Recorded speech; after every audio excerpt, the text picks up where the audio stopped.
Good morning, brothers and sisters. Doug White down here in Alabama. Got my coffee here.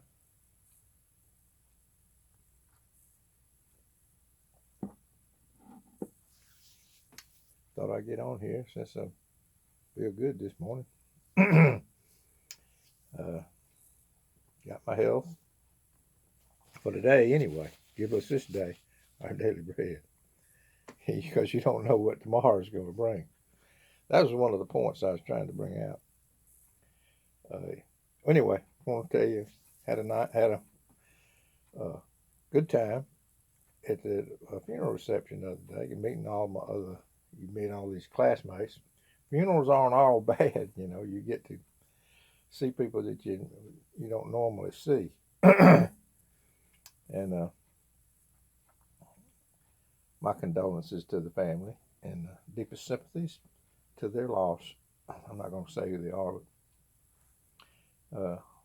Don't have permission on camera, but the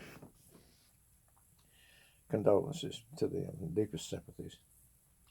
Anyway, met all kind of different people at the little reception there, and signed the book, and even some of my family I met there, you know. But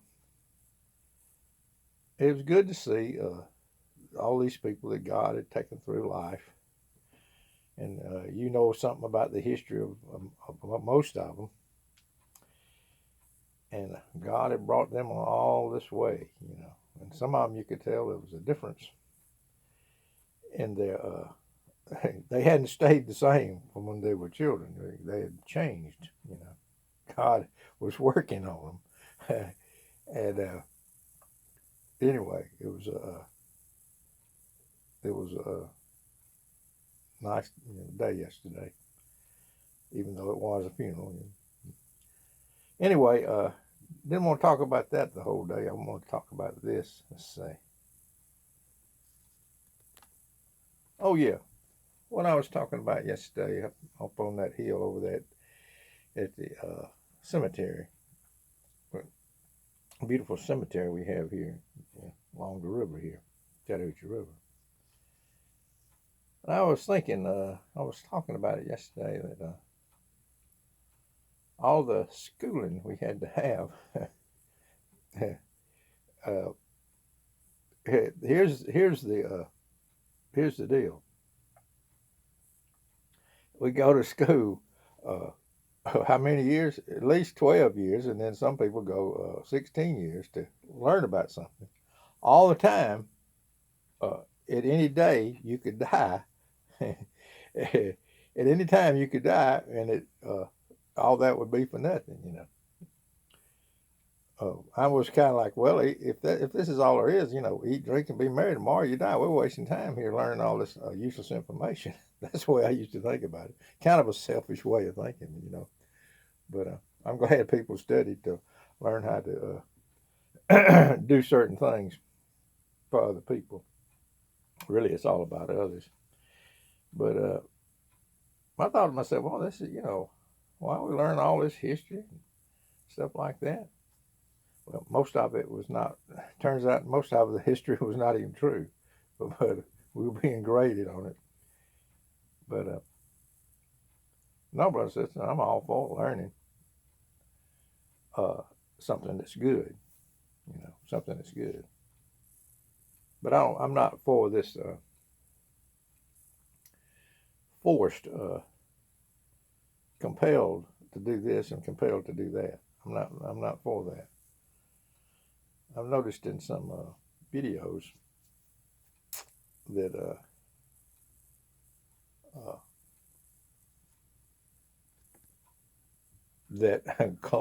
don't want to get into this too much, but that Columbus didn't discover America. You know, there were people here a long time before Columbus got here, and when he got here, it seems like there wasn't anything on his mind except plundering gold and as such as that, you know. But there were peaceful Indians, or what you want to call them Indians, and peaceful natives, people that lived here. And God knew who they were, and were free and giving gentle souls, some of them, that I believe God had people here long before Columbus got here. He was populating his heaven, and long before Columbus got here. That's what I believe. People lived and died. Although the knowledge of Jesus had not reached them probably at the time, but nonetheless they were his. Jesus died for those particular people. Many of those particular people that were here before even Columbus got here. But that's another subject altogether. What I want to talk about today is this one little text. I thought this was very interesting this morning. Two men went up unto the temple to pray. The one a Pharisee and the other a publican. The Pharisee stood and prayed thus with himself: God, I thank thee that I'm not as other men are, extortioners, unjust, adulterers, or even as publican. I fast twice in a week. I give tithes of all I possess. And the publican, standing afar off, would not lift up so much as his eyes unto heaven, but smote upon his breast, saying, God be merciful to me a sinner. I tell you, this man that went down to his house justified, rather than the other. For every one that exalteth himself shall be abased, and he that humbleth himself shall be exalted. Wow, brothers and sisters. I love this text. And how much of this do we see, amongst God's people now? I'm talking about they think that they think because they tithe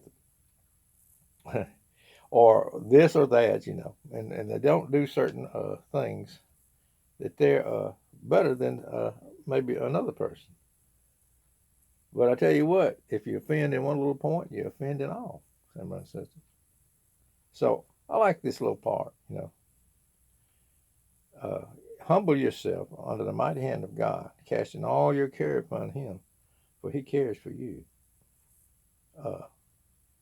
The rule of thumb here is, be merciful to me, a sinner. Some people think they don't sin, but I'm not one of those. I believe that it's hard to keep this old flesh down. I found myself, I failed God yesterday, in the conversation amongst talking with all the different people.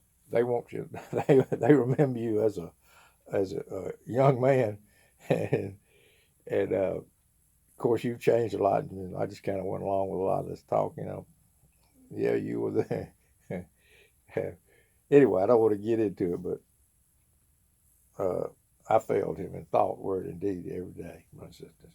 Even amongst God's people, we have people we just fail them. Understand you? I do anyway. I don't know about y'all. The thing that I want to do, I don't do, and the thing that I want to do, I don't do, and the things that what's that? The evil things that I don't want to do, I find myself doing. So anyway, just want to put that out there this morning because I'm sure there's some God's people that are frustrated with themselves, but it's really this old flesh warring against the spirit. And I could tell yesterday there were many of those people, rich and poor, that were God's people, that he has had mercy upon.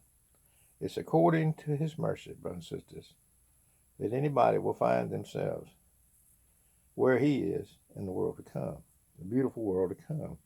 It's according to his mercy, not according to you accepting Jesus, of course, not according to any kind of great faith you have, not according to how much repenting you do, not according to how much believing you do, not according to how much giving you do. It's according to his mercy. Let me see if it's in there. Look it up. It's according to his mercy. Those three words, according to his mercy. Just look those up. Just Google that on your little phone. I love these phones. But it's according to his mercy, brothers and sisters. Let me just read this one place. There's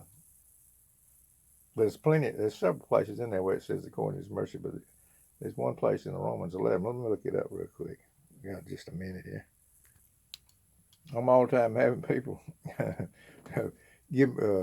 put things in the comments that says, "Well, you see right here, you got to believe, you got to believe, you got to believe."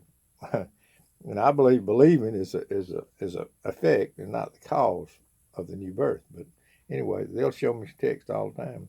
But I like to come in and show them this one right here, where Paul is looking back to his Jewish brethren, natural Israel, his own people who were still under the law, worshiping in the temple, offering animal sacrifice. And they were enemies of the gospel. Look at this, brothers and sisters. I don't know how many people know this one. It says, as concerning the gospel, they are enemies for your sake. Talking about natural Israel, his Jewish brethren, according to the, anyway. It says, but as touching election, they are beloved of the Father. In other words, I chose them, I love them. They're loved of the Father. Talking about people that were enemies of the gospel. If anybody ever read that, go look it up. There's the other part. That's why I say, sometimes you might be reading in the Bible, and if it's giving you something to do, then it's talking about something else. And you'll find it. God will show you before you. God will show you if you're sincere that the rest of the story. But anyway, talking about natural Israel, concerning the gospel, they are enemies for your sake. But as touching election, they are beloved of the Father. For the gifts of calling of God are without repentance. I'm not sorry. God's saying I do what I want to do, and I'm not sorry for it, even though they're your enemies here. For as ye in times past have not believed God, yet have now obtained mercy through their unbelief. Talking about the Jews. Even so, have these also now not believed. Talking about the natural Israel, his brethren, that through your mercy they also may obtain mercy. For God, look at this, brothers, the last verse here, verse 32 in Romans 11. For God hath concluded, God has come to this conclusion, them all in what? Belief? No, unbelief. God has come to the conclusion, Jew and Gentile, all in unbelief, that he might have mercy upon all of God's people. If anybody winds up in the glory world, it's going to be according to his mercy, brothers and sisters. Just go look that up. Romans 11:32. But God has come to the conclusion that has concluded them all in unbelief. There's some kind of unbelief in every child of grace out there. There's some kind of unbelief. I don't care who you are. You ever think about it? How much do you have to move the belief meter to be, oh yeah, that does it. That does it. You're in like Flint. No. Brothers and sisters, he's concluded everyone in some kind of unbelief. None of us. All of us are fallible men and women. And he says that he might have mercy upon all. If anybody winds up in the glory world, it's going to be because according to his mercy. Anyway, I don't know what I done this morning, but I'm going to put it up there. I hope it helps somebody. Peace and love from Miss Old Boy down here in Alabama.